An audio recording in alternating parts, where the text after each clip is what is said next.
Once again, welcome to everybody who's here for the first time or the 1,000th time or the millionth time. You're very welcome. We continue with these stories of encountering Jesus. Over the past few weeks, we've been walking through this one powerful truth. When you encounter Jesus, you will never be the same. Amen. Just think about what I was just saying. Whatever was there to bother you in the past, it needs to go. You will never be the same. You will be transformed. We saw Mary in week 1. We saw Mary at the tomb. She was weeping. She was grieving. Grief had blinded her. She was looking right at Jesus and didn't even know it. Until he spoke her name, he simply said Mary. He didn't say anything else. Mary. And in that moment, everything shifted for Mary. Her grief turned into recognition. Her sorrow turned into joy. Her despair turned into hope. What does this mean for each of us? What is it? We said sometimes we are so overwhelmed by what we've lost that we can't see who is standing right in front of us. But Jesus meets us personally. He calls our name. And when he does, everything is meant to change. Amen. In week 2, we saw the 2 disciples walking away from Jerusalem on the road to Emmaus, heads down, hearts heavy, completely disillusioned, completely disappointed. I can relate to that. I have those days that I feel exactly like that. I walk exactly like that. And Jesus walks with them. But again, they don't recognize him. And he began to explain the scripture to them. And suddenly, we are told their hearts were burning. Then at the table, he breaks the bread and their eyes are open and their confusion turns into clarity. And their disappointment turns into this huge revelation. What does this mean for us? Again, even when we are walking in the wrong direction, Jesus walks with us. Even when we don't recognize him, he's still explaining. He's still speaking. He's still near us, even though we don't even know he is there. Week 3, from doubt to faith, Thomas says, unless I see, I will never believe. He's honest, He's raw, he's wrestling. And Jesus doesn't reject him here. Jesus shows up and he says, put your hand into my wounds. Do it. Doubt meets grace. Questions meet presence. And Thomas declares, my Lord and my God. Jesus is not afraid of your doubts. He meets you in your doubts. And an encounter with him can turn all your deepest questions into your strongest convictions. Last week, Ife talked about Peter's restoration after he failed. We talked about this huge failure. Peter, the one who denied Jesus 3 times, was now back fishing. Back to what he used to do. Back to his comfort zone, we can say. Because failure has a way of making us feel disqualified straight away. If we fail in one thing, we think, oh, well, I might as well. It doesn't matter. But Jesus meets him on the shore. And he says, do you love me? 3 times he asks him that. Not to shame him, but to restore him. Failure turns into restoration. Shame turns into calling. What does this mean for us? Well, your worst moments does not define your future. Amen? Jesus restores, recommissions, and redefines you. Nobody here is disqualified for any reason. There's a pattern. I hope you saw the pattern already. From grief to recognition, from confusion to understanding, from doubt to faith, and from failure to restoration. Every encounter so far we looked at, every encounter changes something or someone. But there's the question for this week, for week 5, that we have, is the change that they go through, that we go through, is that change lasting? In our text for today, we see the last words of Jesus given as a directive to his disciples. We know these words as the Great Commission. He says, all authority. Just think about what he's saying, right? All authority in heaven and earth has been given to me. Go therefore and make disciples of all nations, baptizing them in the name of the Father, the Son, and the Holy Spirit, teaching them to observe all that I have commanded you. And behold, I am with you always to the end of age. This is for them. This is for all of us. How do we move from this encounter, this personal encounter we have with Jesus in our lives, to mission? Every resurrection encounter we've seen changed someone personally. And every encounter became a mission. So this is an encounter that leads to commission, right? We are commissioned by Jesus to carry out his mission to the world now that he is ascended into heaven, right? And that mission is to make disciples all around the world. Not just converts, right? But disciples. There's a huge difference. When you pray a prayer to accept Jesus Christ, that is a great first step, right? You are safe. You are saved. Great. Amazing. You confess with your mouth and believe in your heart that Jesus is Lord, and you are saved by faith, by grace, right? Great decision. Think about your decision to get married, though. Now think, those of you that are married, right? Or to become a parent, it starts with decision, right? It is, in fact, it is a fact once you commit to it, but it's a long, long process. Learning curve, where husbands and wives, moms and dads make a lot of mistakes. Am I correct? We decide to get married. Is it perfect straight away? Woohoo! No, it's a learning curve where we learn to live with each other.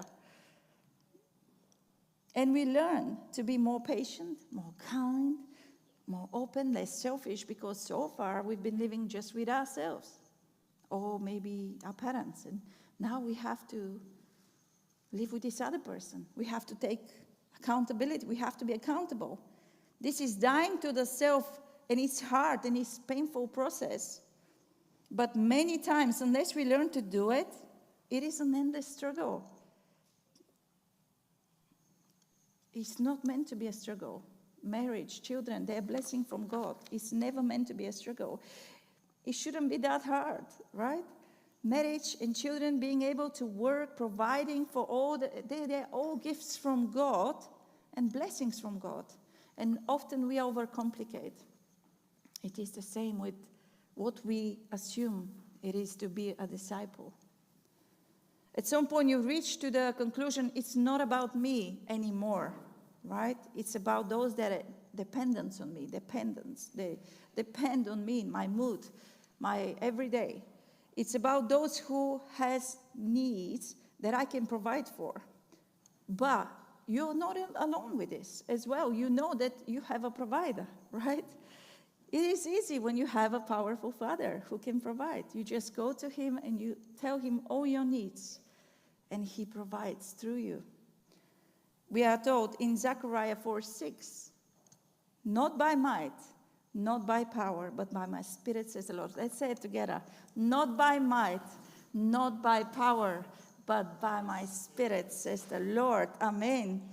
God's Spirit is the source of your strength and the success, not your own effort. No matter how capable and clever you are, it is the source of your strength.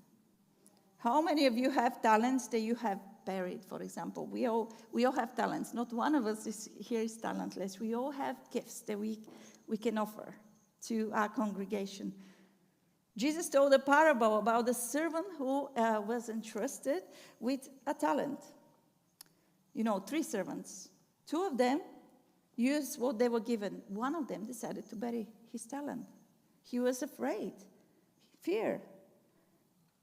He was afraid to step out. He was afraid to risk it. What if I lose it? I know you will be upset if I lose this talent, so I buried it. So you just get what you gave me.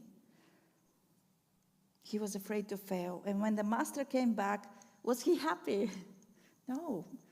He didn't say, he said, you evil servant, what did you do with what I've given you? I'm going to take even that 1 talent, and I'm going to give it to the guy with 10 talents. And I wonder how many Christians today have buried what God has placed inside of them.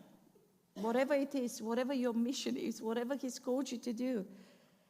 Maybe a voice that should speak, a gift that you will serve in some way, testimony that will encourage somebody and to you to just too worried to say it, a calling that should be used for God's kingdom. Not because they don't love Jesus, but because fear keeps them stuck. And it is for all of us. And I know, and I'm speaking from experience. The amount of times I allow fear to keep me stuck. But friends, God did not give you gifts to bury. He gave them to be used. And the Holy Spirit is the only one who will empower us not to hide, but to step out and go. Not to stay silent, but to speak. Not to retreat, but to step out in faith. Amen? I always say it, there's nothing more that I would like to do but sit right there at the end of the church. And nobody looks at me and I don't want to say a word and I'm going to be happy. I always felt like this. And yet, I do it. You're all looking at me, even though you're all listening to me. And I can bear it for one reason. My God, He's the one who empowers me. The Holy Spirit is the one who gives me the words to speak to you. And me not fainting in the middle of it or whatever. Friends, this world has a great need of a Savior, and it's ours, the responsibility to lead them to Him. Do we realize it? It's always somebody else. It's not. It's all of us. As a disciple of Jesus, you are called, you are commissioned to go and preach the Word of God. To preach it, you need to have heard it. You need to accept it in your heart. You need to understand it. You cannot pour out from an empty cup. And this is where I always ask, what are we filling our times with? What are we doing with our time? Are we reading? Are we learning the Word of God? Are we spending time in the Word or with God in prayer? Do not be afraid to ask questions. Questions are good. Sometimes people say, I was worried to ask. Don't be worried to ask. Ask. Be bold and live through the power of the Holy Spirit. And you'll do things that you never thought you'll be able to do. Friends, understand that being saved could happen in a moment. Great. But being a disciple takes a lifetime.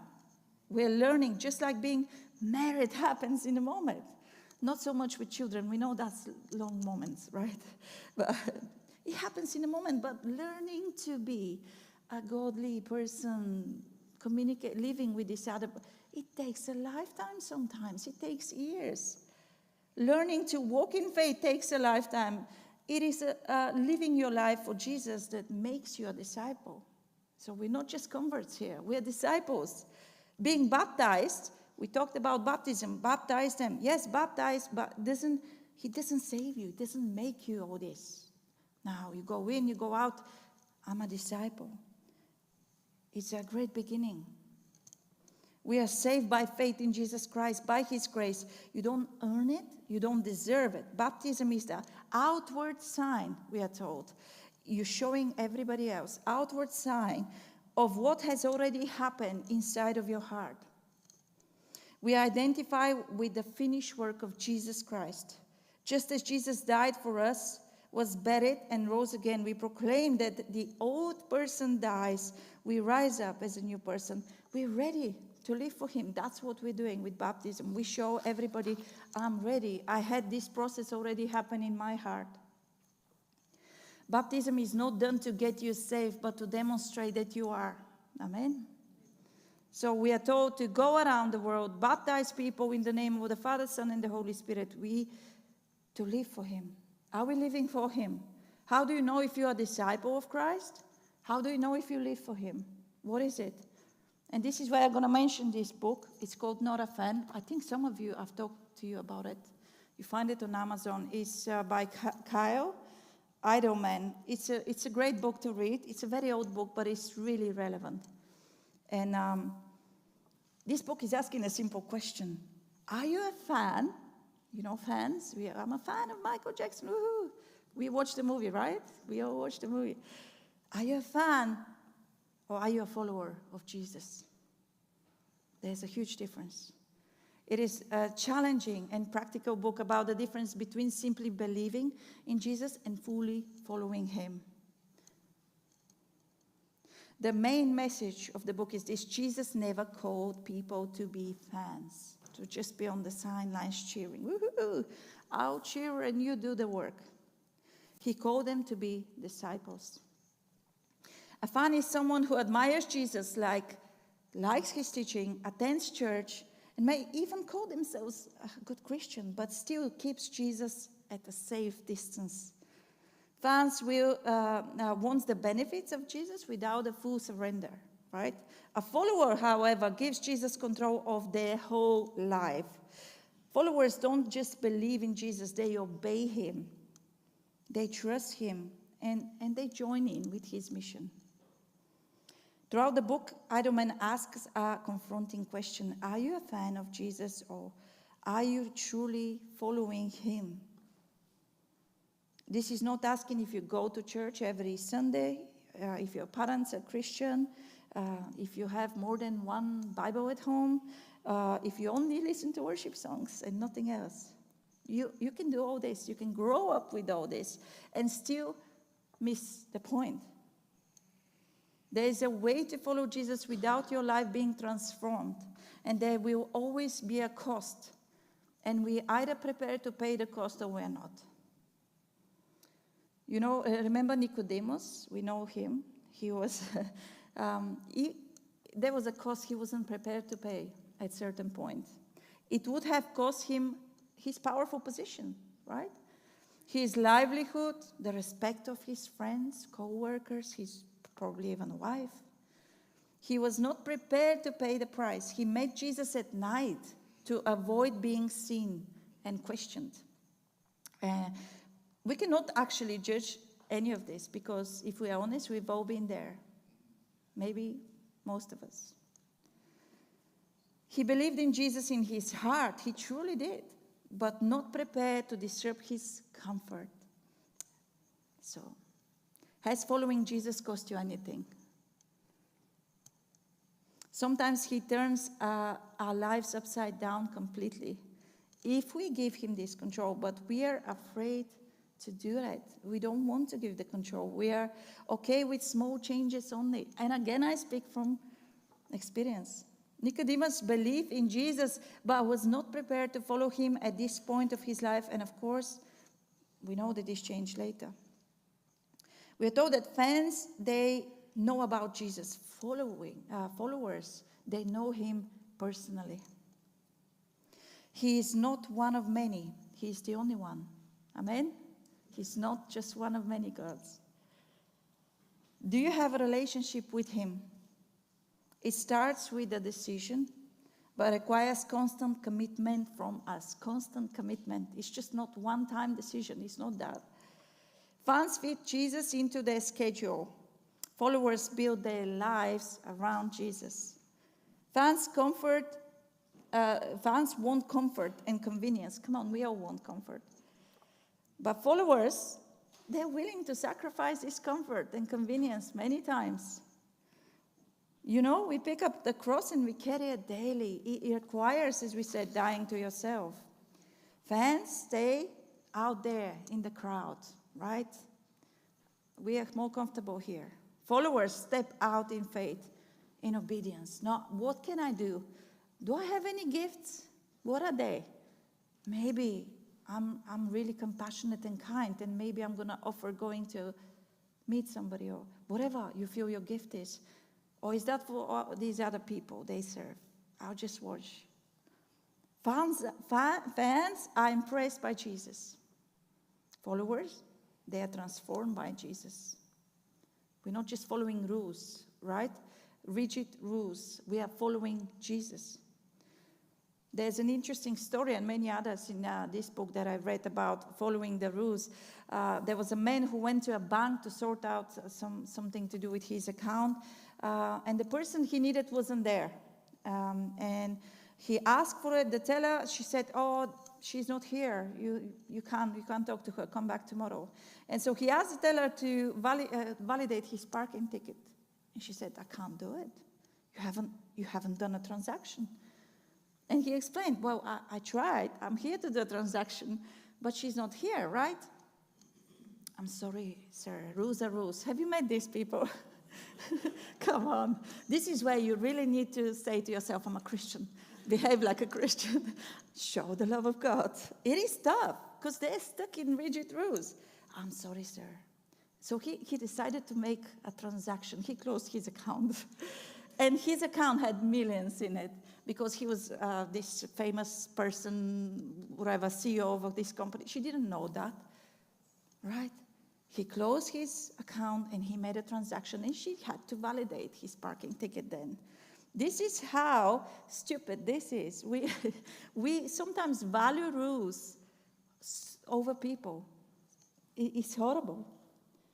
Procedures over people. Jesus never lowered the standard of discipleship. When Jesus said, follow me, he meant surrender, commitment, obedience, and mission. The disciples encountered the risen Jesus, but they were not meant to stay there where they encountered him. Only Jesus sent them out. Go and make disciples. Real encounters with Jesus always lead to mission, whether we like it or not. You know, this story when he healed the leopard man, right? He was leprosy, he was sick. And he imagined, that's a horrible disease. You are alone for years. You're dying. Nobody looks at you. Nobody will touch you. He was healed. And Jesus said, go, show yourself to the priest. But don't tell anyone else, as if that's possible. Don't tell. It's not the time yet. But here, Jesus says, go and tell. And now this guy who was told, don't tell, he tells everybody. And us, we are told, go and tell. Do we tell everybody? No, we like to stay sometimes quiet because of fear. This is the weapon of the devil, fear, keeping us silent. A fan would say, Jesus is part of my life. A follower would say, Jesus is my life. Everything I do is for you. We are to live obeying God's word, knowing him personally. And this will set us free from all these fears. We are to love people, as we said, like Jesus loved. He said, a new commandment I give you, that you love one another, just as I have loved you. You also are to love one another. By this, all people will know that you are my disciples, if you have love for one another. That's heavy, right? By this, by what? By us showing this love to one another. Come on, sometimes it's hard to show love to our kids, right? When they're, that's a joke, but of course, loving one another in a way that they will know. Do they know? Oh, these, whatever, Jesus people, these people are different. Look at the love in them. Look at the love in their eyes and their faces. Are we this? Or are we walking around like this, like everybody else? And we don't. Maybe you feel the love in your heart, but are we showing it? You know, he said, by this people will know who you are. The love of Jesus Christ is unconditional. He loves you when you're great and when you're not. It requires many sacrifices. He does not take away his love if he is upset with you. It is fully available for anyone who seeks him. Love that is not a feeling, but a decision. We talked about this. You decide to love and you love. This is the type of love that Jesus has. So this is the type of love we need to have. And as we heard last week, Jesus says, do you love me? Well, if you do, go and feed my sheep, feed my lambs, take care of them.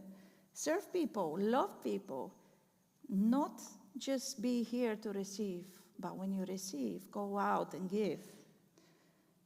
In Matthew 28, when the disciples see Jesus, he says, when they saw him, they worshiped him, but some doubted, right? Did you catch that? Some doubted, even then. If they were writing things to make themselves look good, they will never put these things there. They never say some doubted. They are very honest. Some doubted, same as today, and every day since then, you know. The people that believed and the people that doubted, they saw the same things. They had the same information. You know, we read the same scripture, we hear the same scripture. But some believe and some doubt. It is a choice. You can spend ages trying to convince, I don't know if you have this experience, convincing somebody about God and the scripture, and they're still stuck. And that's okay. Maybe right now it's not convenient. Maybe right now they just don't want to believe. But we pray that they will at some point. It is a free choice for each of us. But it's comforting to know that even in this moment of commissioning, there's still a mixture of worship and doubt. And Jesus still sends them all out. He says, all authority in heaven and earth has been given to me. Therefore, go and make disciples of all nations. You cannot encounter Jesus and stay the same, but you cannot encounter him and stay still where you are. Think about it. From Mary, she didn't stay at the tomb. She ran. She was telling all the disciples. The Emmaus disciples, they didn't stay at the table having their dinner. They just a while ago, they were worried it's getting dark, and now in the middle of the night, they're running like crazy people, running back to Jerusalem. Thomas didn't keep quiet. He declared who Jesus is everywhere he went. He lost his life for it. Peter didn't go back to fishing full time as before. He became a shepherd, fisher of men. No one who encountered Jesus stayed where they were. So why do we sometimes think that we can just do it? We stay where we are, with all our problems as they are. No, we evolve, we change. You become a disciple, and then you make more disciples through the power of the Holy Spirit. You have a voice.